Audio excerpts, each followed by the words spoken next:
नमस्कार, मैं शशांक शर्मा हूं और स्वागत करता हूं आप सभी का आज के बाढ़ समाचार में। हर रोज़ की तरह आज भी हम देश में हो रही मौजूदा बाढ़ की स्थिति और केंद्रीय जल आयोग द्वारा जारी एडवाइजरीज और फ्लड बुलेटिन्स के बारे में चर्चा करेंगे। आइए शुरू करते हैं आज का बुलेटिन। आज दोपहर तक केंद्रीय जल आयोग की रेड बुलेटिन रिपोर्ट के अनुसार बिहार में स्थित मुजफ्फरपुर ज़िले के बेनीबाद में बागमती नदी अत्यधिक बाढ़ की स्थिति में बह रही है। अनुमान है कि आज रात तक जलस्तर में गिरावट दर्ज की जाएगी और नदी की स्थिति गंभीर बाढ़ स्तर पर आ जाएगी, जबकि बिहार, कर्नाटक और राजस्थान के कई जिलों में ऑरेंज अलर्ट है। इन प्रदेशों में कई प्रमुख नदियां जैसे कि गंगा, बूढ़ी गंडक, कोसी, बागमती, अधवारा, कमला बलान, परमान, धरदा और हेब्बा हल्ला खतरे के निशान से ऊपर बह रही है।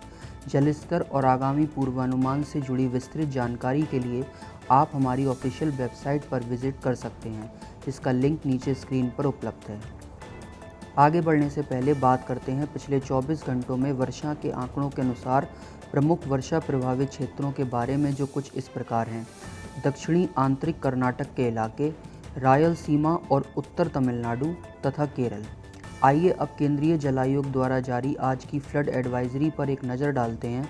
शुरुआत करते हैं बिहार से।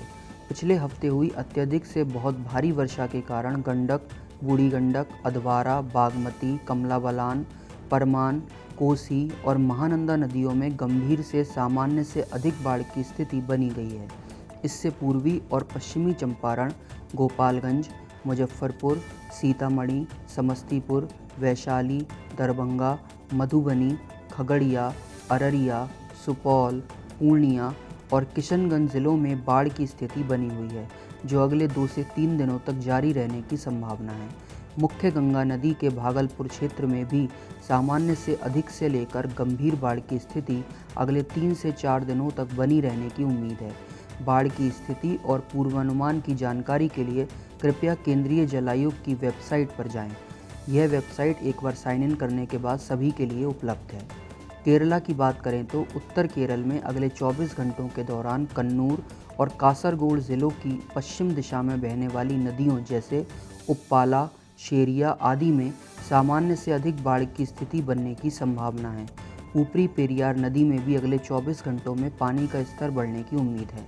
तमिलनाडु की तरफ नज़र डालें तो अगले 24 घंटों में नीलगिरी ज़िले की भवानी नदी और उसकी सहायक नदियों के ऊपरी हिस्सों में पानी का स्तर बढ़ने की संभावना है। पुदुकोट्टई जिले की वेल्लार नदी में भी जलस्तर में वृद्धि की उम्मीद है। इसके अलावा अगले 24 घंटों में भवानी सागर बांध में सामान्य सीमा से अधिक पानी का प्रवाह की संभावना है। इसी के साथ आज के बाढ़ समाचार यहीं समाप्त होते हैं। आप सभी से निवेदन है कि केंद्रीय जल आयोग द्वारा जारी उपयोग किए जाने वाले महत्वपूर्ण शब्दों और पारिभाषिक शब्दावली को समझने के लिए हमारा परिचयात्मक वीडियो अवश्य देखें, जिसका लिंक आपको नीचे दिए गए डिस्क्रिप्शन बॉक्स में मिल जाएगा।